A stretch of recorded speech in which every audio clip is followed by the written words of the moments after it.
आइए इस तरफ घेरा बना लेते हैं जी। यस सर, आइए अच्छी एरफरा करते आइए। हैं।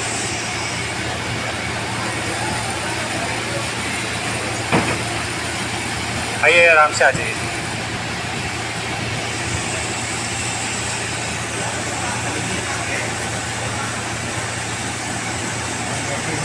सभी जी जी आ गए सभी। Yes sir. सबसे पहले तो आपका एपी ऑर्गेनिक के रिफाइनिंग प्लांट में स्वागत करता हूँ। हेलो, ठीक है सर, ठीक है सर। मैं आपका सबका स्वागत करता हूँ एपी ऑर्गेनिक के रिफाइनिंग प्लांट में। JRCM। तो यहाँ पे हम देखेंगे कि health guard rice bran oil कैसे बनता है। तो हम शुरू करेंगे राइस से। सबसे पहले धान जो होता है फील्ड के अंदर, जब जैसे उसका हार्वेस्ट हुआ, धान को काटा, वो जाता है मंडी के अंदर। मंडी में से सबसे पहले जो धान है वो राइस मिल के अंदर जाएगा। राइस मिल में से सबसे पहले उसका ऊपर का छिलका उतारा जाता है, जिसको बोलते हैं हस्क, जो कि एज अ बॉयलर फ्यूल काम आता है। जब उसका हस्क उतार देते हैं धान का, तो उसमें से बाहर आता है ब्राउन राइस। ब्राउन राइस को जब पॉलिश करते हैं वाइट राइस बनाने के लिए, वाइट राइस हम जो नॉर्मल घरों में खाते हैं, तो जब उसका ऊपर का लेयर उतारते हैं तो उसको बोलते हैं राइस ब्रान, जो कि इस तरह का दिखता है। This is known as rice bran. जब हमने ब्राउन राइस को पॉलिश करके वाइट राइस बनाया तो इस तरह का लेयर आ गया, जिसको बोलते हैं राइस ब्रान।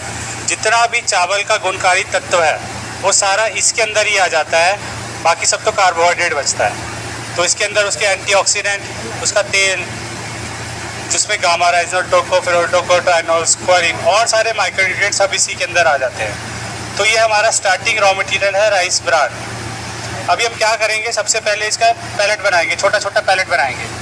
पैलेट बनाने के बाद इसको सॉल्वेंट एक्सट्रैक्शन प्लांट में लेके जाएंगे, जिसमें से आता है क्रूड राइस ब्रान ऑयल बाहर। इसमें से ये तेल बाहर आ गया, crude rice bran oil starting from rice bran.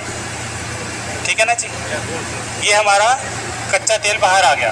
अब स्टेज 1, तब इस कच्चे तेल के अंदर क्या है, अलग अलग तरह का इम्प्योरिटी है, जिसके अंदर 7 मेजर इम्प्योरिटी है। तो उसको रिफाइन करने के लिए रिफाइनरी को भी 7 स्टेजेस के अंदर डिवाइड किया गया है। सबसे पहले हमारा स्टेप होता है डिगमिंग का। 2 तरह की डिगमिंग होती है साइंटिफिकली बात करें तो। एक एसिड डिगमिंग। एसिड डिगमिंग में लोग क्या करते हैं कि ऑयल के तेजाब डाल के उस गम्स को हटा देते हैं, लेकिन यहाँ पे कोई एसिड का यूज़ नहीं होता, यहाँ पे होता है एंजाइम का यूज़। तो एंजाइम को यूज़ करके क्या करते हैं, जो इम्प्योरिटी है वो इम्प्योरिटी का नेचर होता है वो हाइड्रोफोबिक होती है, पानी के पास नहीं आती। तो एंजाइम क्या काम करता है, उसका नेचर कन्वर्ट कर देता है, उसको हाइड्रोफिलिक बना देता है, पानी के पास आने के केपेबल बना देता है। तो ये इम्प्योरिटी होती है गम्स, जो कि पानी से दूर भागती है, लेकिन एंजाइम लगाने के बाद ये पानी के पास आ जाती है। तो इसमें थोड़ा सा पानी मिलाएंगे तो फिर ये भारी नेचर होके सेंट्रीफ्यूगल फोर्स से बाहर आ जाती है, और साथ में हमारा तेल आ जाता है डिगम्ड राइस ब्रान ऑयल। ये हमारा कच्चे तेल से डिगम्ड राइस ब्रान ऑयल हमारा आ गया बाहर, जो कि हमारा रिफाइनिंग की बात करें तो ये स्टेप हो गया पहला। रिफाइनिंग की बात करें तो पहला स्टेप हो गया, क्योंकि कच्चे तेल से स्टार्ट करके ये हमारा पहला स्टेप हो गया, जिसमें हमारे पास डिगम्ड राइस ब्रान ऑयल आ गया, जिसमें से हमने गम्स को बाहर निकाल दिया, ये इम्प्योरिटी को बाहर निकाल दिया। अब सेकंड स्टेज में हम टारगेट करेंगे कलर को। किसी भी तेल के अंदर 3 कलर होते हैं, रेड, येलो एंड ग्रीन, कुदरती रूप में। तो उसको टारगेट करने के लिए क्या करते हैं, ब्लीचिंग करते हैं। ब्लीचिंग आपने सबने देखा होगा, घरों में ब्लीचिंग करते हैं, मुल्तानी मिट्टी लगा लेते हैं, वो भी एक तरह की ब्लीचिंग है।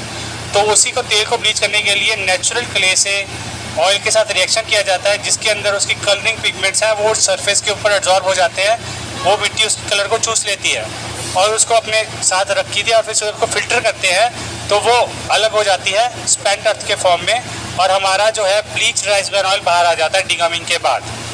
ये हमारा कलर एब्जॉर्ब होने के बाद ये हमारा तेल बाहर आ गया ब्लीच होने के बाद। ये हमारा अगला स्टेप हो गया। उसके बाद हम टारगेट करेंगे वैक्स को।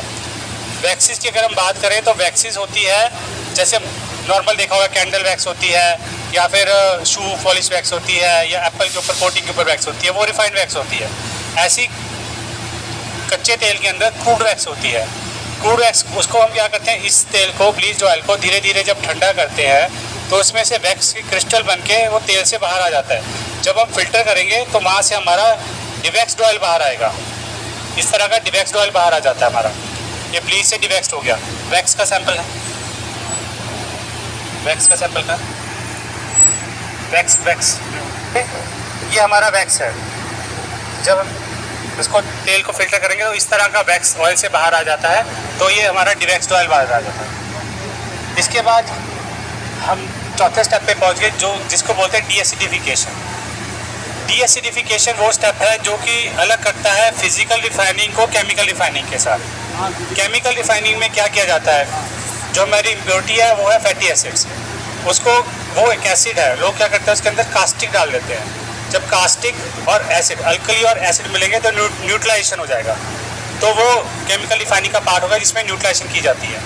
लेकिन वही चीज़ फिजिकल रिफाइनिंग में क्या किया जाता है, एक और साइंटिफिक प्रिंसिपल है कि किसी भी चीज़ को हम गर्म करेंगे तो उसमें से भाप बन के उड़ जाएगा। तो तेल को हम गर्म करते हैं अंडर हाई वैक्यूम, जिसमें से फैटी एसिड्स के वेपर बन के वो उड़ जाता है, और फिर उसको कंडेंस कर लेते हैं, जो कि बिकता है सोप्स एंड डिटर्जेंट बनाने के एज ए रॉ मटेरियल के काम आता है, जो कि इस नेचर का होता है। ये फैटी एसिड्स है, इसमें से जब हम गर्म करेंगे इसको तो इस तरह का इम्प्योरिटी उड़ जाएगा और हमारे पास ये तेल बाहर आ जाएगा फैटी एसिड उड़ने के बाद, इसमें से फैटी एसिड उड़ चुके। तो इसको बोलते हैं डीएसिडिफिकेशन फिजिकल रिफाइनिंग स्टेज में। अब ये बड़ा इंपॉर्टेंट स्टेप है, क्योंकि यहाँ पे इंडस्ट्री, ये जो एपी ऑर्गेनिक्स है बाकी इंडस्ट्री से कैसे डिफरेंट है, क्योंकि राइस ब्रांड तो बहुत भी कंपनियाँ बनाती है। यहाँ पे क्या डिफरेंट है, यहाँ पे डिफरेंट है कि ये आपके पीछे डीएसिडिफायर लगा है। डीएसिडिफायर में हम अब तेल को गर्म करना है। तेल को गर्म करने के लिए जनरली लोग क्या करते हैं, ट्यूब एक इंडायरेक्ट मीडियम में मिनरल ऑयल चलाते हैं। अब ये मैकेनिकल इक्विपमेंट है, कभी भी पंचर हो गया तो मिनरल ऑयल और खाने का तेल आपस में मिल जाएंगे, और अगर बहुत कम मात्रा में हुआ तो पकड़ा भी नहीं जाएगा और वो जहर है। उसको एलिमिनेट करने के लिए यहाँ पे जितना भी तेल गर्म किया जाता है वो यूज़ किया जाता है ओनली हाई प्रेशर स्टीम। अगर इसमें कुछ पंचर भी हो गया है तो वो प्योर आरओ वाटर ही जाएगा खाने वाले तेल के अंदर, और फूड सेफ्टी से कोई भी कॉम्प्रोमाइज़ नहीं होगा। अब सेकंड इम्पॉर्टेंट पॉइंट जो सबसे इम्पॉर्टेंट है, अब इस प्रोसेस के दौरान बनता है ट्रांस फैट। जब किसी भी तेल को हाई टेम्परेचर के अंदर प्रोसेस किया जाता है और उसका रिटेंशन ज़्यादा दिया जाता है तो ट्रांस फैट बनता है। ट्रांस फैट अपने आप में एक जहरीला कंपोनेंट है। तो यहाँ पे हमने R&D करके उस प्रोसेसिंग कंडीशन को इतना माइल्ड किया है कि उसकी वजह से वी कैन प्राउडली से कि ये वर्ल्ड का पहला प्लांट है जिसके अंदर trans fat free rice bran oil बन सकता है और बनता है। कुछ पार्टीज तो जैसे वेस्टीज और कुछ एमएलएन कंपनीज तो उसके ऊपर लोगो लगाना भी शुरू कर दिया। हमारे खुद के ब्रांड के ऊपर रेजिला के भी लोगो लगता है। तो वो ट्रांस फैट फ्री